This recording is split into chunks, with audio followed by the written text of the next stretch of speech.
Hello, everyone, and welcome. We're just going to wait a few minutes here as people enter the session.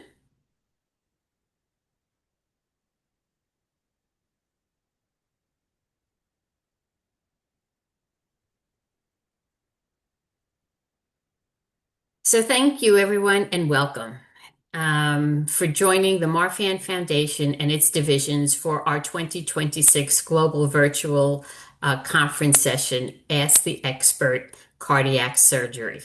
I am Dr. Josephine Grima, the Chief Science Officer for the Foundation. My colleague, Eileen Novins, the Foundation's Chief Global Business Development Officer, is behind the scenes helping to ensure that everything runs smoothly with this session. This session is going to be recorded. And this session is an Ask the Expert session, which will be a bit different than some of our other conference sessions. Rather than a full-length presentation followed by a brief Q&A, our speaker will begin with a very short overview of the topic, and the majority of time will be dedicated to answering your questions. To make most of this format, we ask that you use the Zoom's Q&A feature to submit your questions throughout the session. We'll answer as many as possible during the Q&A portion of this webinar. The chat is also available for attendee discussion and comments, but questions that may be posted there may be missed, so please use the Q&A tab for all the questions. If you'd like to put in the chat where you're from, we would love to know where you are coming from. So today, it is my pleasure to introduce our speaker. Dr. Duke Cameron is a professor of surgery at Johns Hopkins Hospital. He is also the chair of our professional advisory board. So, Dr. Cameron, thank you so much for joining us. We're delighted to have you. And you can begin sharing your slides as well.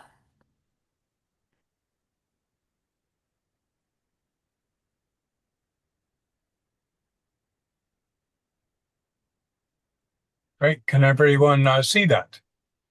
Yes, it's coming in. It will be there. And if you want, you can put it into perfect. You can put it into slide mode. That's great. Very good. Wonderful. Well, thank you very much, Joe. It's a real pleasure to participate in this webinar. And as Joe has said, the format is that I will just show a few slides to explain what cardiac surgery usually means for our patients with connective tissue disorders. It'll not be a long presentation, but give you a general idea of the problems that we face and the problem and the solutions for some of those. And I look forward to your questions at the end. As Joe said, I work at the Johns Hopkins Hospital in Baltimore, and I have no disclosures related to this. Many of you know that the problems associated with syndromes like Marfan syndrome largely involve the aorta. This is the organ where involvement is of the greatest consequence and severity. And if you haven't seen a diagram of the aorta, you'll appreciate now that the aorta has kind of the shape of a candy cane. The beginning of it is called the aortic root. And then the other parts of the aorta are called the ascending, as you see here, the part that goes upward toward the head. The aortic arch is where the aorta turns around and then goes down in the back, and that's called the descending aorta. And when it gets down into the abdomen, it's called the abdominal aorta. The aorta in general is about an inch in diameter. That's the size of it. It's a little more than that at the beginning and a little less than that by the time the aorta gets down into the abdomen. This picture here, I don't know if you see my mouse circling things, but this just shows the aortic root with the valve in it and the coronary arteries, the arteries that supply blood to the heart muscle and where they are all attached.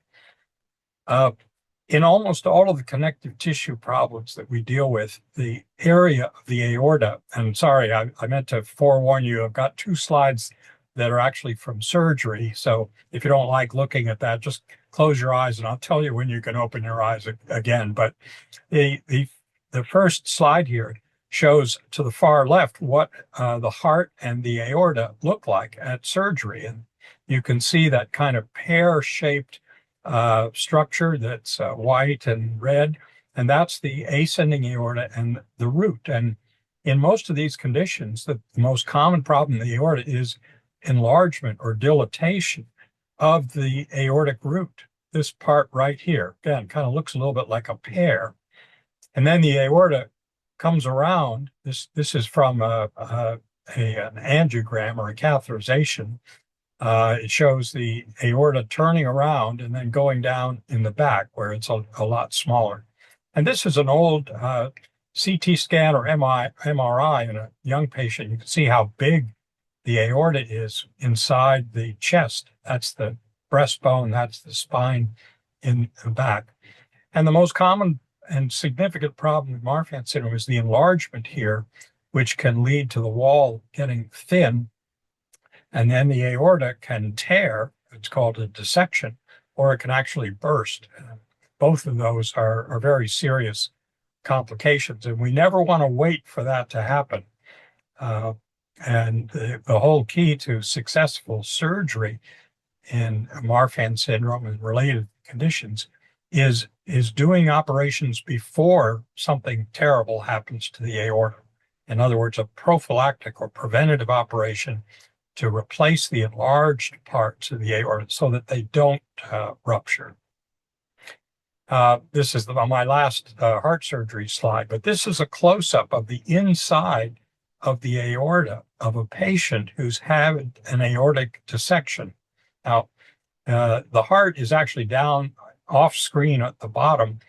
That structure that's opened up right in front of you, that is the aorta. So you're looking inside the aorta. There's no blood here because the patient is on the heart-lung machine, and blood is diverted away from the patient's body into the heart-lung machine, and then it's pumped back into the aorta through this little tube here. And then there's a clamp on the aorta.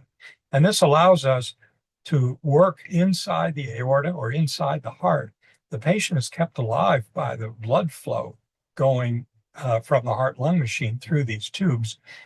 And because the aorta is clamped, there's no blood anywhere here. People think heart surgery is bloody, but it's not actually. It's almost bloodless, and it allows us to see what we're doing.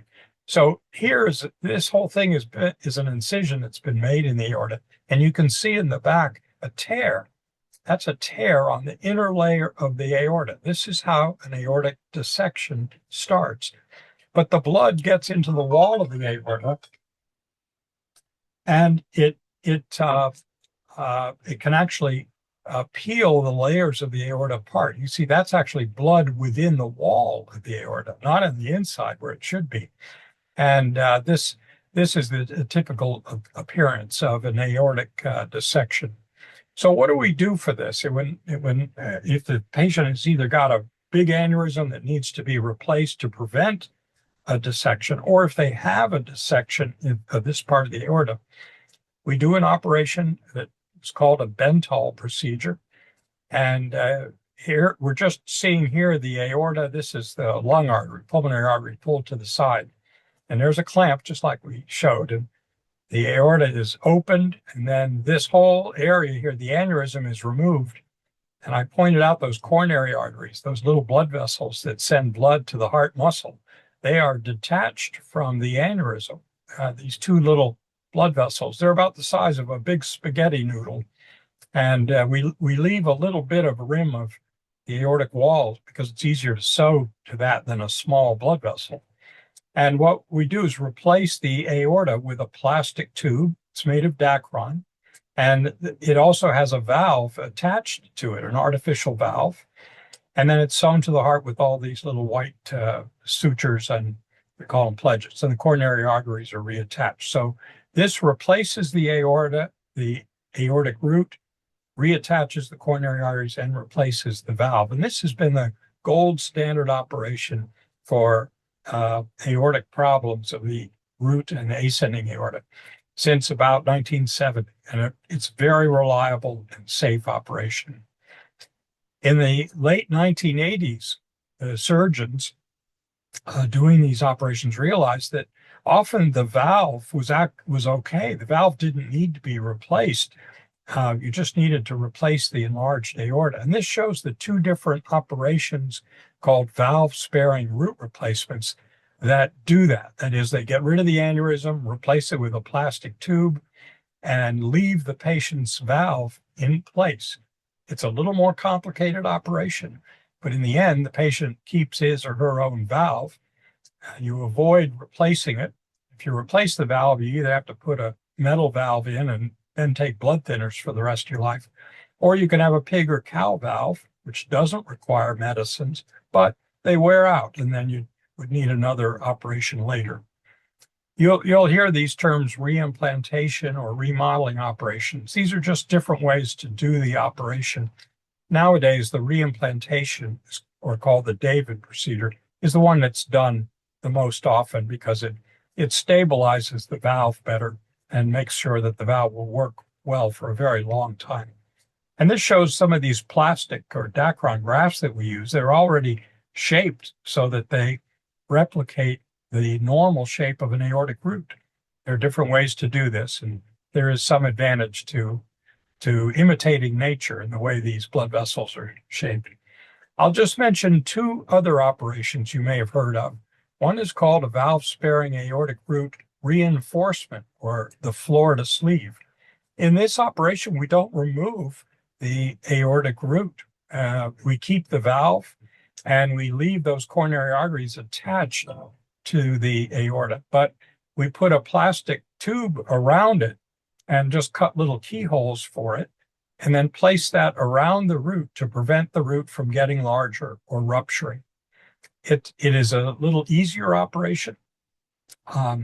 It is done quite commonly in Florida, which is where the operation was designed. And this is what it shows at surgery. Here's this part of the graft, which is just containing or reinforcing the root, but not replacing it.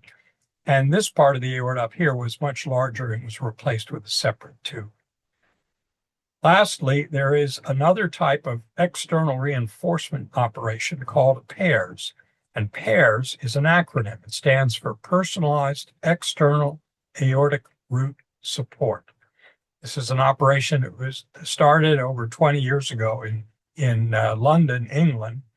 And what's cool about this is that the patient has a CT scan done of his or her aorta, like you see here. Here, this patient has an enlarged root. And the approach is that from that CT scan, a custom-made external graft made out of a material, a lot like Dacron, but it has a different weave and feel to it. But it's exactly the shape of the patient's aorta, and it's custom-made for them. And then at the time of surgery, which is really only done for elective planned operations because of big aneurysms. If there's already a dissection, you can't do this operation. This operation doesn't remove any tissue. It just stabilizes and reinforces the root. And in this operation, it shows how that PAIRS graft is put around the patient's aorta. Like the Florida sleeve, the coronary arteries are still left attached, as are the branches of the aortic arch that go up toward the head. Everybody's aortic root and ascending aorta has its own shape. It's like a fingerprint. Yours is unlike anybody else's in the world.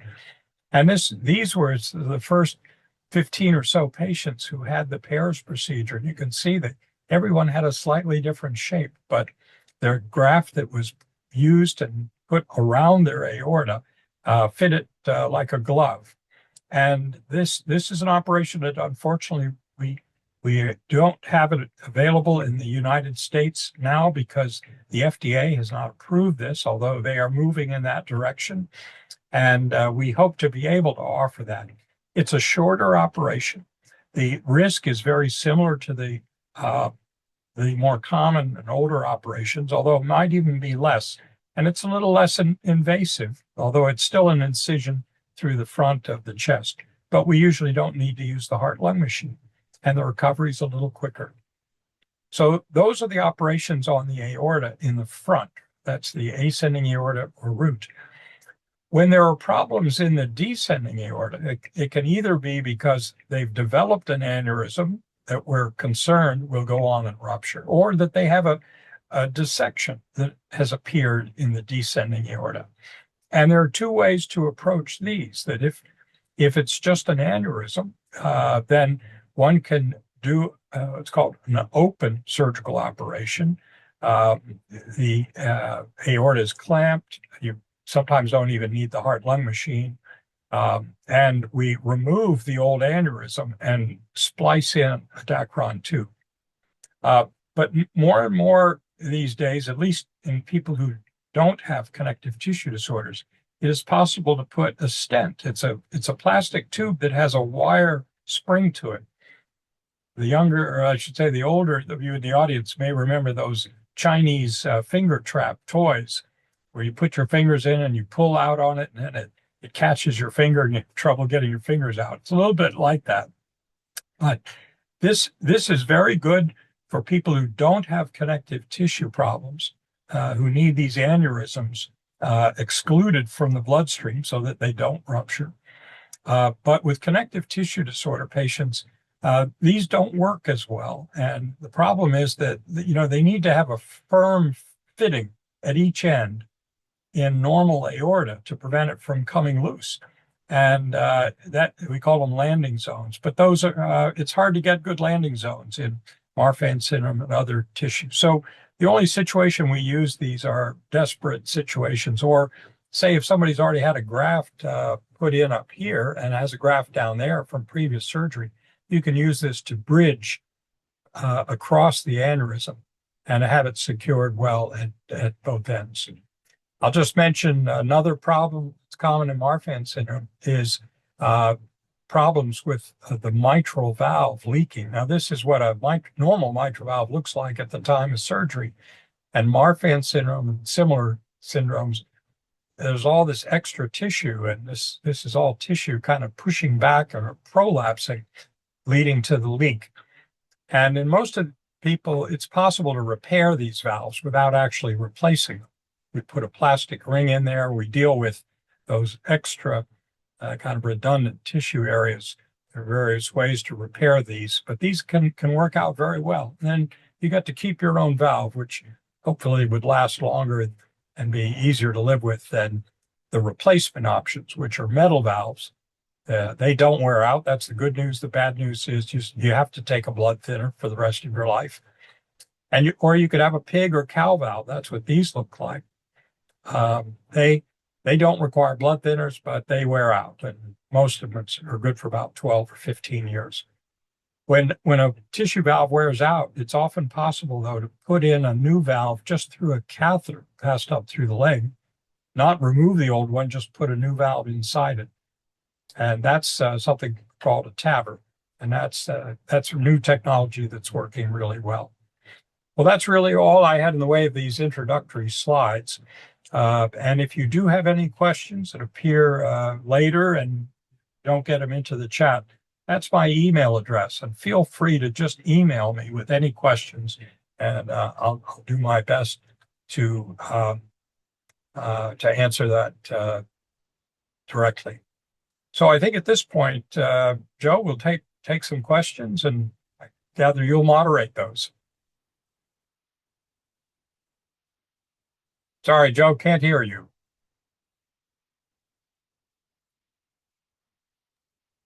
Sorry about that. Thank you very much for that really very nice overview of all the different types of surgeries. We've had a number of questions on the Paris procedure, so I'll go through those first.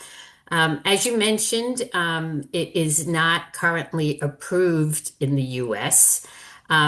But are there any centers actually being trained to perform it once the FDA does approve it? And Do you know how long the FDA will take to approve that surgery here? Well, we don't know for sure about how long the FDA will take it, but the last estimate that I had from the PAIRS team is that they think that uh, not this year, probably not next year, but more likely 2027 would be when we are very hopeful that they would have it available. It's possible it will come sooner. Uh, they cannot train us to do this operation until it's really available. But a number of us have actually gone over to England to watch these operations be performed. I went myself several years ago to convince myself and be convinced that the operation made sense and that it could be done safely. I was very impressed. That I think this is a good approach. Uh, we, some of the long-term results we don't really have those yet. The first one was done 21 years ago. There have been 1,800 patients who've had it worldwide, but most of them have only had it in the last 5 to 10 years. So we don't know really in any large numbers of series or patients what the more long-term results are. But I'm a supporter. And truth is too that an American who wants to pursue this overseas can do it. They've had 40 Americans come over for this kind of surgery. It can be worked out often with approval, even with a U.S.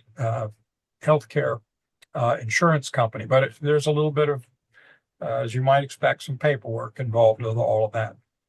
But and that's also one thing that we can help with if you need referrals or introductions. We again we can't offer it, but we can make the introductions.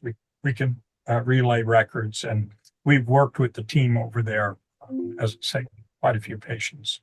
Yes.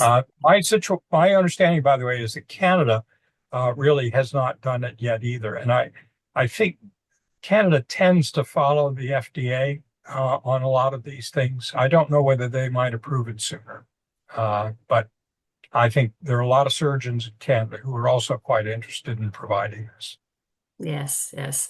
One other question that we have is if you were to have the Paris procedure, is the threshold the same as for the Bentel procedure? So, Right. like, what is the size that you would recommend for Paris?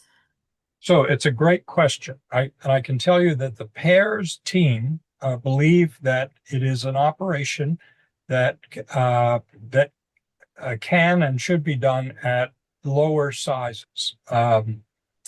Now, this is controversial. Some people just say it doesn't matter what operation you're doing, the threshold or the indications we say should be the same. But uh, the pairs team recognizes that if you're going to do this without stopping the heart, without using the heart lung machine, it can probably be done safer at smaller sizes. So we're not talking about normal size, but whereas the usual threshold for the conventional operations is about 5 centimeters, which is the same as 2 inches or twice normal size in the aorta.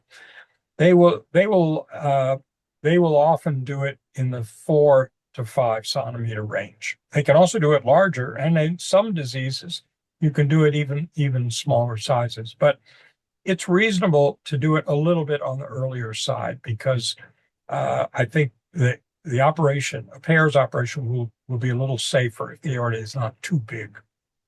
Right, right. I know that they have done some patients with LDS on this. Can you confirm that? They definitely have. It's a relatively smaller number of patients. On the other hand, Marfan syndrome is now, I think, their most common group of patients. That wasn't true 20 years ago, but Loeys Dietz, it's a more rare disease, and they have experience with it. It's been good, but the numbers are much smaller. Okay. All right, let me get to some of these other questions here. So this other question is, my aortic root is 4.9 centimeters now. I'm going to have surgery soon. I also have severely reduced lung capacity, 34%, and bronchiectasis. I was wondering if there are any precautions or recommendations that you would usually take for patients with poor lungs that I can tell my surgery team about. Yes, and I would say that probably all of the surgery teams that do this kind of work approach these proactively and trying to get people in the best possible shape in terms of their lungs for this surgery. And I will also add that the conventional operations done from the front, even with the heart-lung machine, can be done very safely, even in people who've got fairly reduced or severely reduced lung function. But what they do is make sure there are no active infections. There are some groups that might treat with an inhaled steroid for a little while. It's not clear to me that that makes a big difference. Um, and if you happen to be one of those few people still smoking, the best thing you can do is stop smoking for as long before the surgery as possible. Hopefully weeks, maybe not years. You may not be able to wait that long, but that is the best thing to do is just make sure that you don't do it. And don't rush into the surgery and get it done if you're still recovering from a cold or a recent lung infection. Mhm, That's about it. And then during the surgery, it's mainly about you know uh, it's being gentle with all of the tissues of the body, trying not to have too long an operation, and trying to get the breathing tube out as soon as possible. mhm, Those are the keys. mhm. Okay. This person I think also has three blebs on their lungs. The largest is Mhm. 0.3 centimeters. What are the pros and cons of getting it stapled during aortic surgery? They've had a history of spontaneous pneumothorax, but had not had one for 5 years. They've also had a stapling surgery before on that lung, but a new one has developed on the top of that lung. So great question. And I can tell you the opinions are a little bit divided on this, but for giant blebs or bulli, it is, I think, a very good idea to have them stapled. The problem is that if you leave a large one like that and then have the surgery, and then as you're recovering from the surgery, if one of these blebs ruptures, it can cause some problems with Mhm, breathing. And the people who are proponents of stapling all of the large villi would argue that there's no better time than now. That is, if the chest is already open for your heart surgery, to get these things done.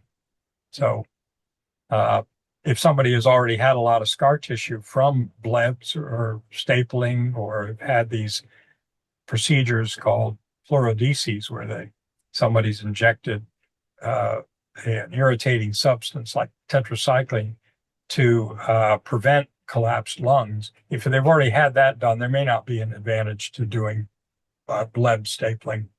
It's a bit complex, but if you really have blebs that are that large, it's worth talking to your surgeon about pros and cons of getting them stapled. Right. Thank you very much. Mhm.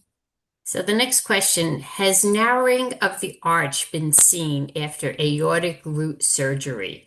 Daughter, 18 years old, seems to have developed that son 2 to 3 years post-surgery. Oh, that's an interesting situation.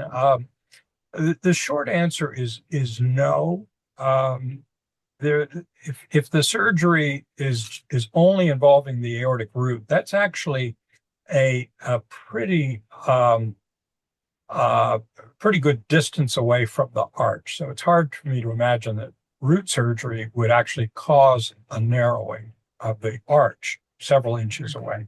Mhm, But it's possible that the original operation wasn't just root surgery. It may have replaced a lot of the aorta up into the arch with a plastic tube. And that as a child grows, it may not grow symmetrically. You can end up with a little bit of a narrowing. But new narrowings in the arch after root surgery would be extremely rare. There, I suspect there may be some other thing going on here, that maybe it wasn't just root surgery at the first time, something like that.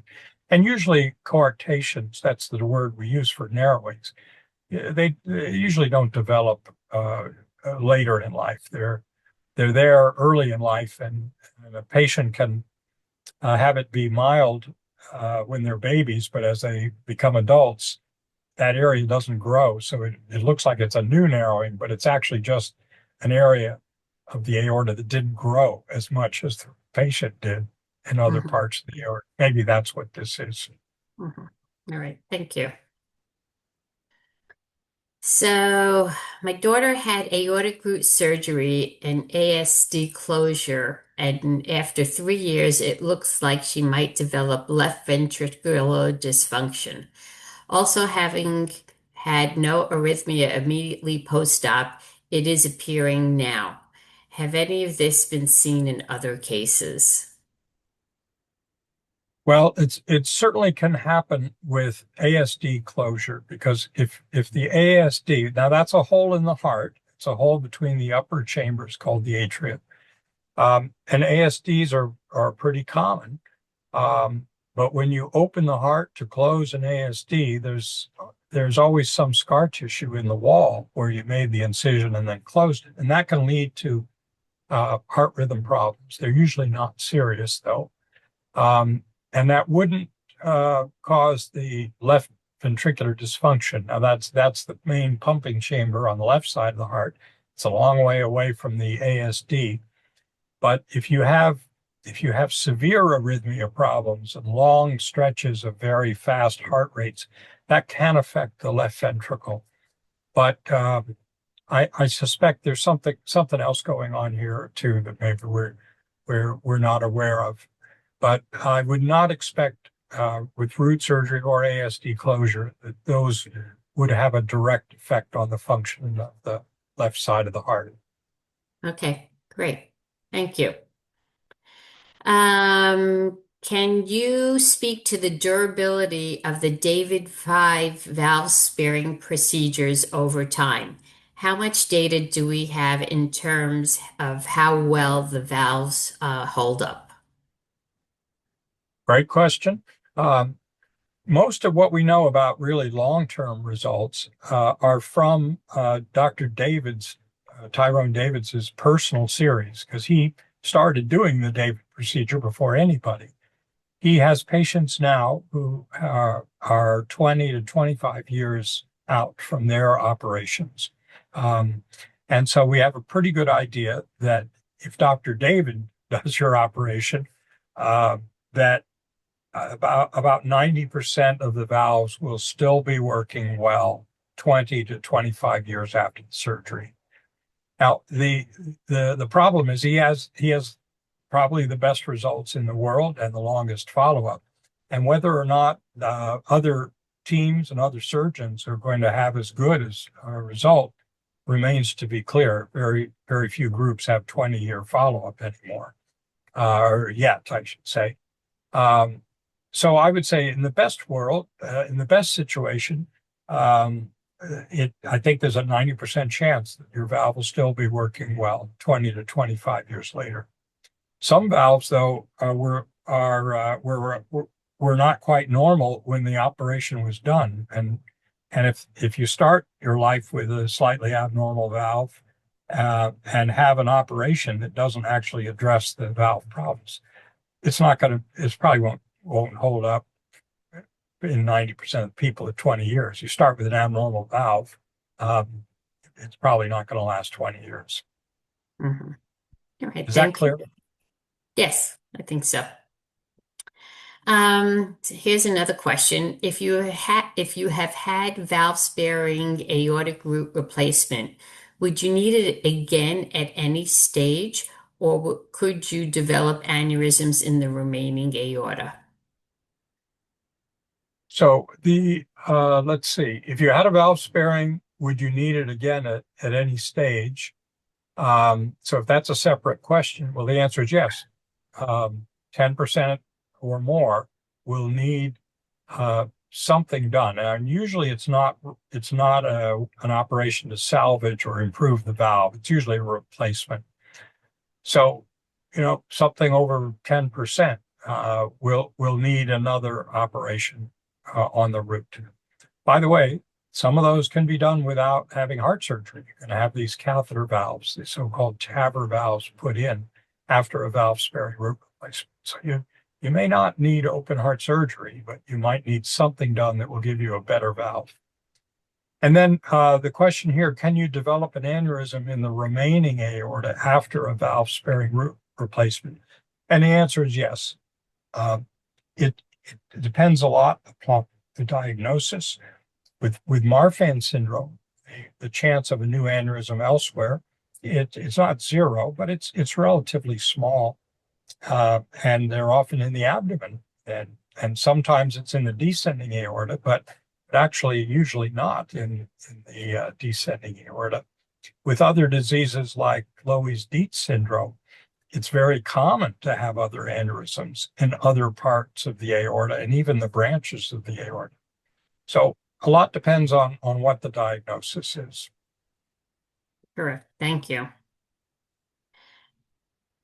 So, for Marfan patients who have had a landing zone, have had a zone 2 arch repair, and also have had a TEVAR versus open repair, do we have long-term data on how well those repairs have held up?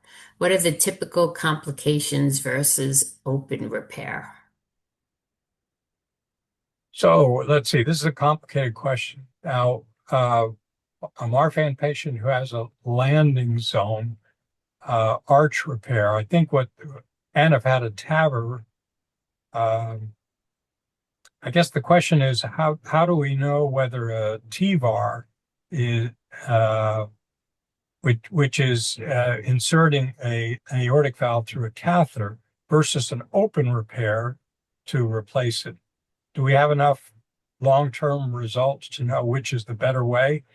I would say no. We just because we haven't really had uh, much experience in Marfan patients, because usually they don't get TVARs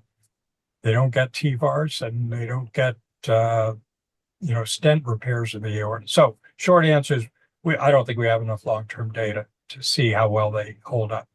And typical complications versus open repair. Well, if the problem, if you have had an arch procedure and then have a stent put in in Marfan syndrome, the stents usually just don't work as well because you don't have that so-called good landing zone for it. And typical complications would be that patients, if you have a catheter or stent repair of the aorta, they develop leaks, internal leaks around the stent.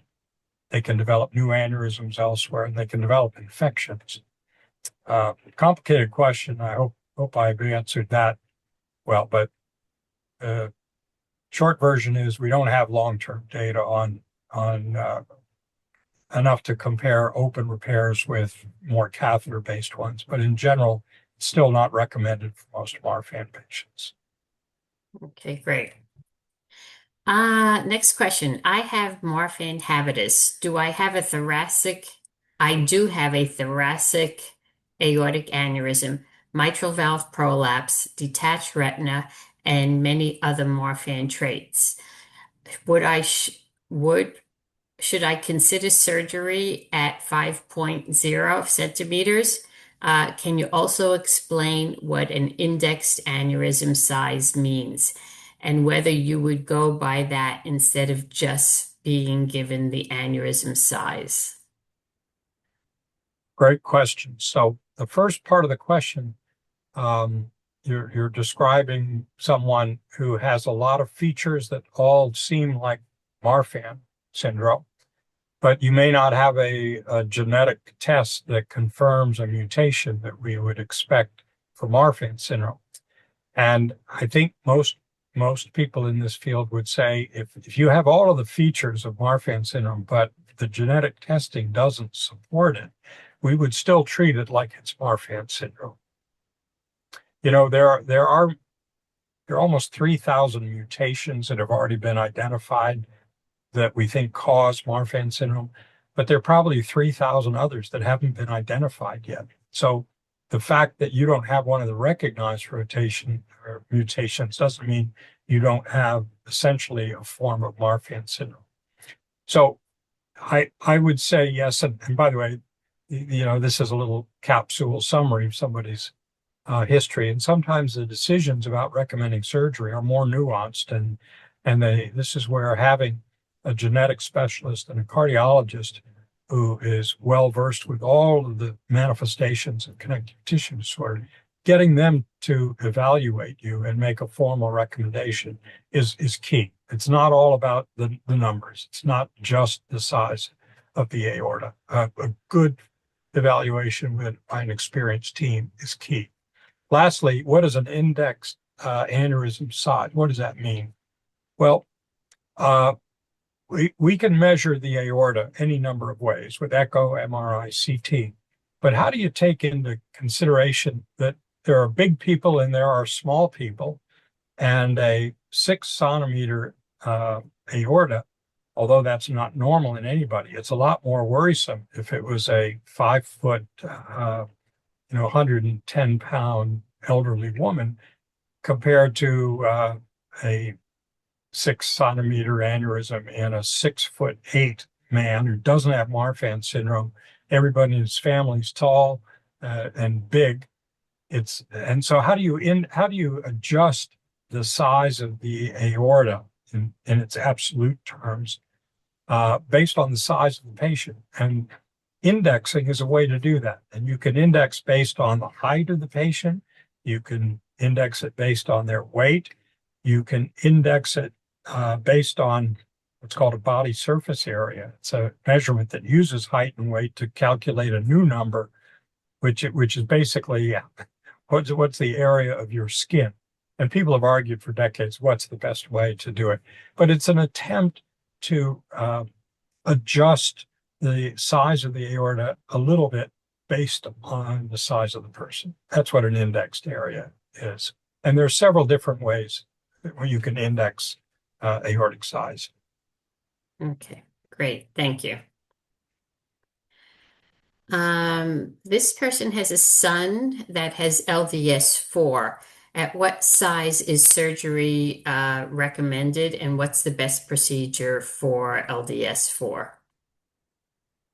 Well, I presume the problem is an aortic root aneurysm in the LDS, the Loeys-Dietz syndrome of the fourth type. I even have I keep track of all these different ones. And by there are now 6 types of Loeys-Dietz syndrome. For almost all of them, the threshold for doing the surgery is somewhere between 4.5 and 5 centimeters. But age is also an issue. If they happen to if they're already, they're 70, they're 70 years old versus the next patient who's 17, age is going to play into some consideration here. But I can tell you that to the best of my recollection, the LDS4 is similar to most of the other forms of Loeys-Dietz, which the threshold is usually between 4.5 and 5 centimeters. Remember that 1 inch is 2.5 centimeters. Let's see what I'm also just double checking. I didn't get something else wrong. Yeah. I think I got that right. 4.5 to 5. Okay, great.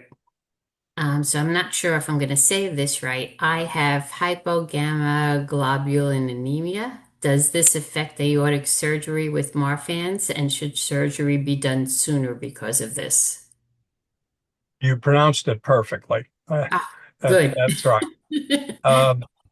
And it should not affect aortic surgery in Marfan syndrome. I think the concern might be that there the susceptibility to infection might be a little bit greater. But when you're talking about aortic dissection and the dangers of that, it's more important to get your aorta taken care of, even if there's a slightly greater risk of infection. Short answer, no. Okay. Um, I'm not sure what this question is really asking here because they're talking about that you spoke about the mitral valve. But if you've had an aortic valve replacement surgery with a bovine tissue, what is the life of the tissue valve and when should we start worrying about it? So I think they're asking mainly about the aortic valve replacement with bovine and what is the life Yes. of that valve? So if the valve has to be replaced, and if the patient, as opposed to trying to save the valve, and the and there is a choice between a mechanical valve or a tissue valve, most surgeons would recommend the cow valve. They tend to last a little longer than the pig valves. That's their advantage. Both pig and cow don't need blood thinners. They don't need rejection medicines. What is the life of a tissue valve? It That depends. They actually wear out a lot quicker in young people, particularly children. They can last a long time in adults. That's unfortunate because you kind of wish it was the other way around because kids need them to last longer. But the fact is they wear out faster in kids. We're talking about an aortic valve, and let's say it's a cow valve, if you were in your 70s or 80s, that's probably a 20-year valve now. Could last 20 years. But if you were 40, it would probably be 12 to 15. And if you got a cow valve as a child, an 8-year-old, it's probably 5 to 7 years. So a lot depends on age. That's the most important factor. And I would say don't worry about it. Let your doctor worry about it. That's his or her job. You don't have to worry about all these things. They usually wear out gradually. You get a new murmur. They start to see on the echo that the valve is either starting to leak a little bit or getting a bit narrowed. But usually things don't happen suddenly. And if you're monitored and watched carefully, you will know that you're heading toward a valve replacement years before it actually has to be done. So don't worry. Mhm. Okay, thank you. Is it possible to have minimally invasive heart surgery in the future for Marfans? They've heard that it's possible with mitral valve currently, even if they've had aortic surgery.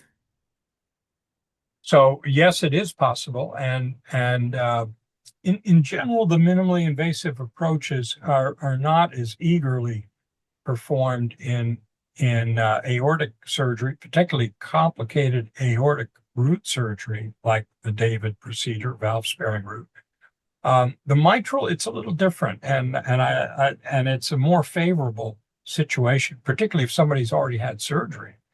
But it has to be somebody who's familiar with minimally invasive approaches where they use it almost every day, and some familiarity with connective tissue disorders. They, but it is possible to have minimally invasive surgery on the mitral, even in Marfan syndrome, and the results are pretty good. Okay, let me go to this question. How common is it to replace the aorta from the root through the arch with a dilated root and ascending aorta? Is it a newer approach or more successful? Is there a newer approach or anything more successful? So let's see, I don't see that question there. So, but the question is, how common is it to have to replace the ascending aorta and a part of the arch when you're replacing the root? Is that Yes. Uh-huh. Yeah, okay? just you can scroll down for the Oh, I'm question. sorry. There, I did. Now I see the bottom part. So it's not common, but it's not rare. It depends on what. what the underlying problem is. For instance, a Marfan patient who just has only a dilated root, they don't need the arch replaced.